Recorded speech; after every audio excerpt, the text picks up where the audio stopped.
जय श्री राधे। पूज्य श्री सद्गुरुदेव भगवान के चरणों में प्रणाम। पूज्या उषा बहन जी का जीवन चरित्र। हाँ, तो पूज्या उषा जी वृंदावन में ही प्रिया प्रियतम की माधुरी लीलाओं का रसास्वादन कर अपने तन मन प्राणों को सुशीतल कर रही थी। श्री यमुना जाते में एक दिन सेवा कुंज के सामने से जा रही थी। सामने के एक झुरमुट में श्री जी खड़ी दिखाई दी।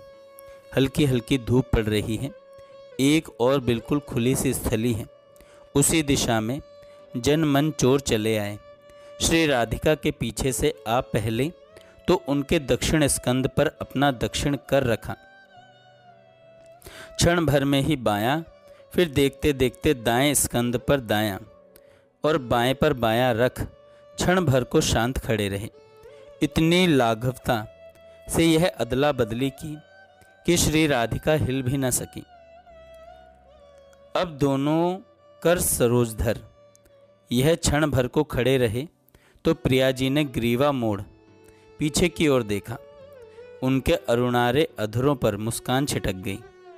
आप बोले, एक ही समय में दो दो अरुण कमल। मकरंद पान कर मत मधुप की तन्मयता का लेखा कौन देता? तन्मयता का लेखा कौन देता?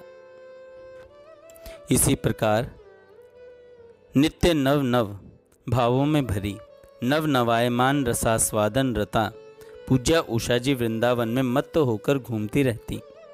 कभी श्लोकों में निहित भावानुभावों का आस्वादन कर मत्त हो जाती। श्लोक तथा पद साहित्य रसिकों के आस्वादन प्राप्त अनुभूति की ही तो यत्किंचित अभिव्यक्ति है। यह अभिव्यक्ति प्रिया प्रियतम के लीला विहार का अंग बनी।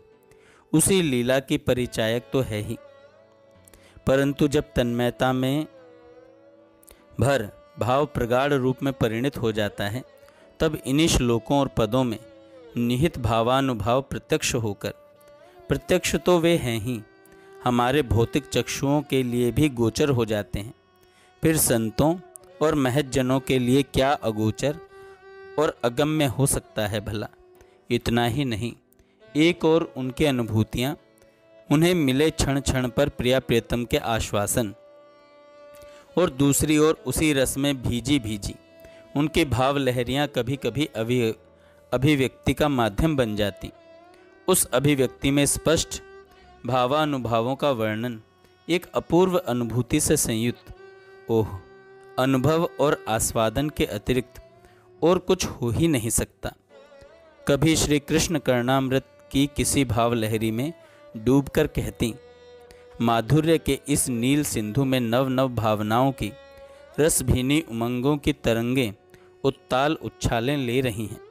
ओह, यह रूप सौंदर्य की अथाह सिंधु, और फिर श्रृंगार संकुलित भांति भांति का मनोमुग्धकारी श्रृंगार किए यह नील किशोर। इतना ही नहीं, इनका कैशोर्य भी तो गजब ढा रहा है। समस्त श्रृंगारों का श्रृंगार तो यह किशोर लावण्य स्वतः ही, और फिर श्रृंगार से उसका अभिनंदन किया है। अरे नहीं, यह केवल बाह्य श्रृंगार सज्जा नहीं है, यह है उस नील सिंधु के अतल में उठने वाली राग रंजित भावनाओं की, श्रृंगार रस की अभिनव तरंगे, जो इस किशोर मूर्ति का प्रतिक्षण नूतन श्रृंगार कर रही है। चंद्रमा को भी फीका करने वाला मंद मंद मुस्कान से भूषित है यह चंद्रानन। सचमुच आज नील नभ के अंक में इठलाने वाला यह विधु इस वृंदावन धाम में उतर आया है। नहीं नहीं, उस चंद्र में इस चंद्र से होड़ लेने की क्षमता ही कहाँ है। वह तो पराजित होकर प्रथम तो कई कई दिन को अपना मुख ही छिपा लेता है, पर स्वभाववश जब उदय होता है तो इस श्यामल चंद्र के अद्वितीय अपूर्व सौंदर्य माधुर्य को देखकर अपनी समस्त श्री चंद्रिका के रूप में इनके चारों चरणों पर न्योछावर कर देता है। कैसा अद्भुत हृदय मंथनकारी है यह चंद्रानन। आनंद संप्लव, आनंद की बिखेर करने वाला मंद मंद मुस्कुराता यह मुख विधु हमारे हृदय में भी प्रेमोन्माद का संचार करे। और कभी प्रियतम की रूप माधुरी का पान कर बोरा जाती उषा जी।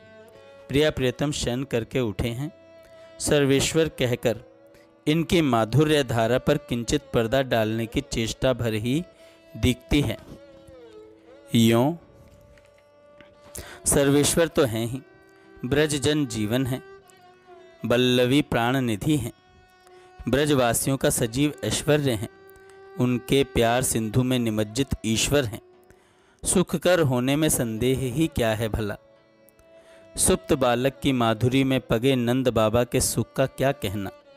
ब्रज बनिताओं को तो सर्व सुख प्रदायी हैं ही। रोम रोम से दुलार सुख वर्षा करके उन्हें प्रतिपल प्रतिक्षण सुखी बनाए रखते हैं। हाँ तो सुखकर भी हैं। और रसिकेश भूपम रसिक शिरोमणियों के भी भूप हैं। ऐसे रसिकेश भूपाल को सखियों ने आ घेरा और फिर की कौन कहे।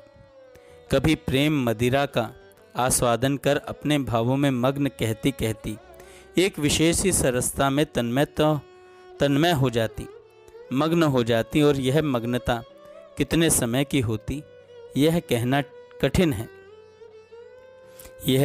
कठिन है। सघन जलद छाया चोर है, सुनील सुरंगी ब्रज राजकुमार। नीलमणि से प्रभा युक्त सुकोमल कलेवर से श्याम ज्योति की शत शत किरणें निसृत होकर घने मेघों के कारण व्याप्त उस कलिमा को अंधकार समूह से चुरा रही हैं। चुराई हुई वस्तु गोपनीय ही रखी जाती है।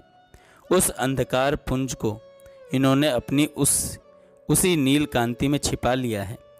छिपाकर यूं ही नहीं रख दिया, अपितु उससे काम लिया है। वह काम आई तब जब तारों के दीपक भी खटकने का अवसर आ गया। विलास भार संभालने संवारने के लिए अंधकार ही वांछित लगने लगा।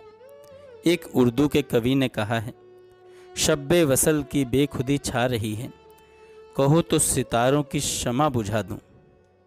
अतः प्रेम की इस महादशा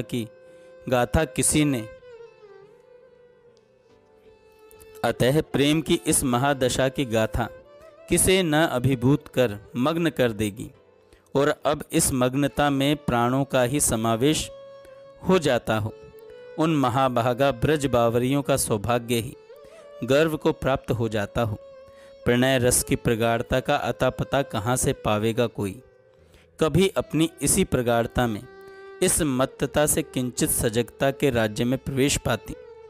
वास्तव में यह मत्तता ही, तन्मयता की प्रगाढ़ता ही सजगता है। तन्मयता में बेसुधी तो अवश्य है। नव नव रस पान करने की ललक जब तक ललक बनी रहेगी, पुनः पुनः पान की आवृतों में न डूबेंगी, तो उस तन्मयता में रस की स्थिरता ही रहेगी। प्रेम का स्वरूप नित्य वर्धमान है और इस वर्धन में ही नव नवायमान आस्वादन का स्वरूप निहित है। अतः वह सजगता आज मुरली निनाद की रसीली भावनाओं का आस्वादन करा प्राणों का पोषण करने लगी। जय श्री राधे। आगे हम कल सुनेंगे।